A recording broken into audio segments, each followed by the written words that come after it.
Good evening, everyone. I hope you guys are having a wonderful day today. Tonight, I'm going to be making some enchilada verdes. The reason why is because it was one of my favorite meals ever since I've been living here in El Paso. And honestly, I'm getting tired of buying it from the store. So I figure why not try and make it. So what I'm going to be using to make all that happen is I have 4 chicken breasts here. I have some shredded mozzarella cheese, serrano peppers, onions, they're white. I have some yellow corn tortillas, Mexican crema, some sea salt. I have fresh cilantro, garlic, black peppercorns, ground cumin, and oregano. Just regular. I don't have the Mexican oregano because it's going to take several days to arrive at Walmart. So I was like, I'm not going to do all that. And then obviously I have my canola oil and then the tomatoes. I highly doubt that I pronounced that correctly, but they're the green tomatoes. I think that's what it's called. And I have some, what's it called? Cream cheese in the refrigerator. I'm not going to use that right now, obviously, until I prepare the sauce. Alright, first, add your chicken breast to your pot. I have 2 because I'm trying to cook this stuff a little bit faster. If you have a tool, I can't remember what it's called, to check the temperature of the chicken to know it's done, use that. It should be at 160 to 165 degrees Fahrenheit. If you don't have that tool, slit the thickest part of the chicken breast to see if it's white or like some juice comes out. If the juice is clear, then you know that your chicken is good. If your chicken is not, let it continue to cook until... Alright, after adding in your chicken, you want to add in your cilantro. I added 4 to 5 breaks for each pot of cilantro. And also add some sea salt. Half a tablespoon should be fine. If you want to add more, that's your prerogative, but I will be careful, you know. A little salt is enough rather than too much salt. I forgot to mention, you want to add some peppercorns too, just to give it a little bit more flavor. Not a lot, just a little bit, it's fine. After you're done that, cut 1 onion, cut it in half. You don't have to. You can add the whole thing. But for me, I have 2 pots here, so I'm going to use 1/2 for each pot. And then after that, you can add your garlic clove.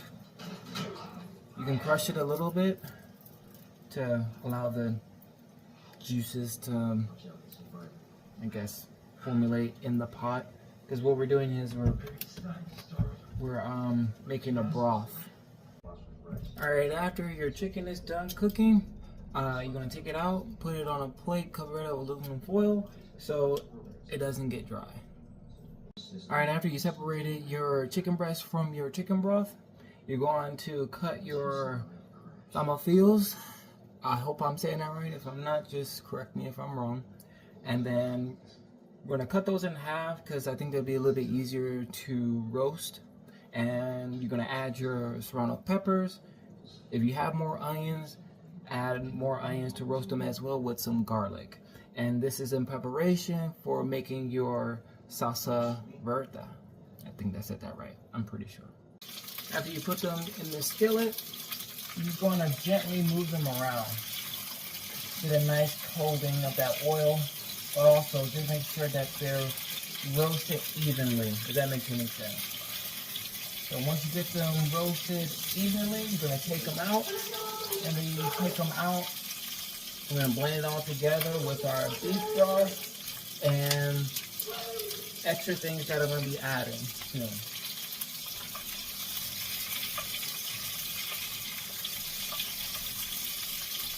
Also, I mean, I'm not a stickler on like how much you have to have of something when it comes to like seasoning and stuff like that. Too much seasoning is bad. You know, not enough seasoning is also bad. But having enough of onions or peppers, whatever the case may be, make sure you have enough of that particular item, so you don't have to end up going back to the store or, you know, ordering it if you don't feel like going anywhere. Just make sure you have enough of something. But I used like half, or actually a whole onion so far for this. And then the tomatillos, I think I used like 7, and I got like 2 other bags of tomatillos because I didn't know how much I was gonna need. So just buy more than you need, because you're gonna be glad that you didn't have to go back to the store, you know. Alright, this is what you want everything to look like. It has that nice brown coating on it. Now I'm going to transfer this to my blender, and I'm going to blend this all up and add a few more ingredients. Alright, now we're going to add all of our vegetables to our blender with some Mexican crema.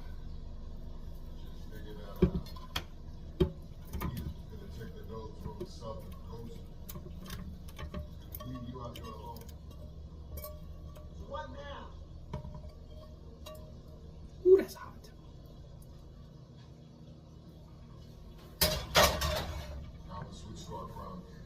So, Mexican crema.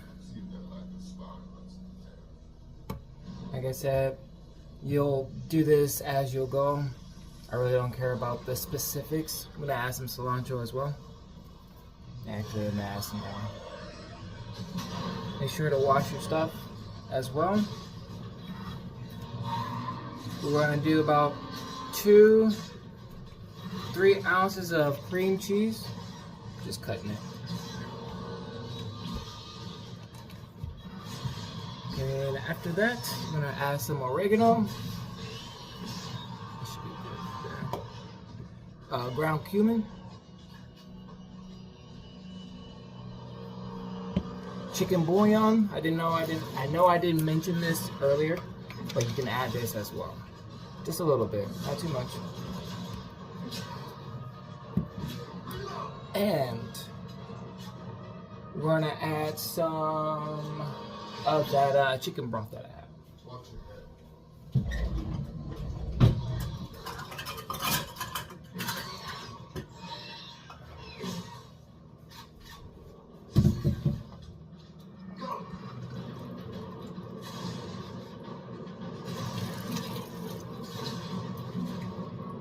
I think I might have to add a little bit more, but we will see.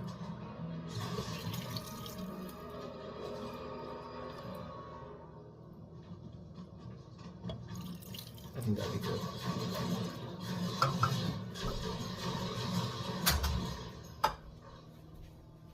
I add a little bit more of this Mexican crema, excuse me. Now I'm gonna close it up. Oh, and add a little bit of salt if you like. You don't have to, but I'm going to. Just a little bit.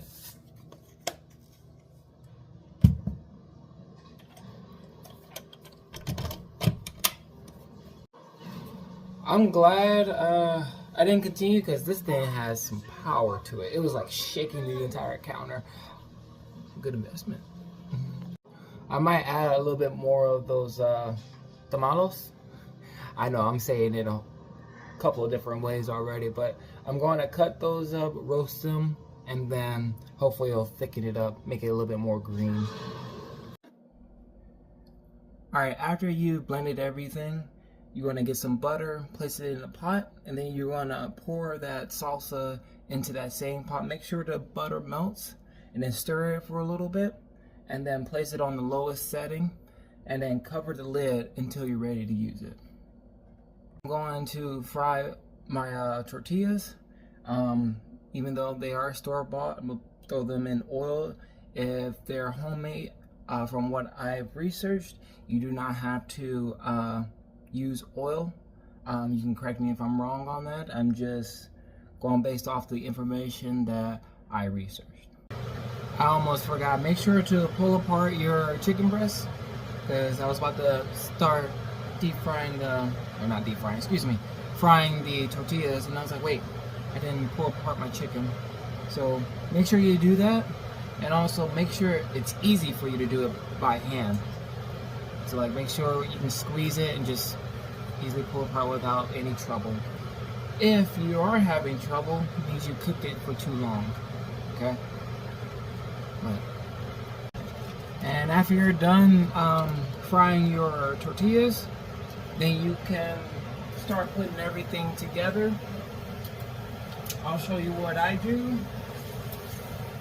and we'll go from there. Alright, this is what the almost end result looks like. I say that because I haven't added the cheese on top of it and put it in the oven. But outside of that, I hope you guys enjoyed the video. And if you want to make your own and they're better than mine, hey, shoot me a text or whatever. Let me know what you did differently and we'll go from there. But outside of that, you guys have a wonderful night. And I hope to see you guys in the next video. Thank you for watching.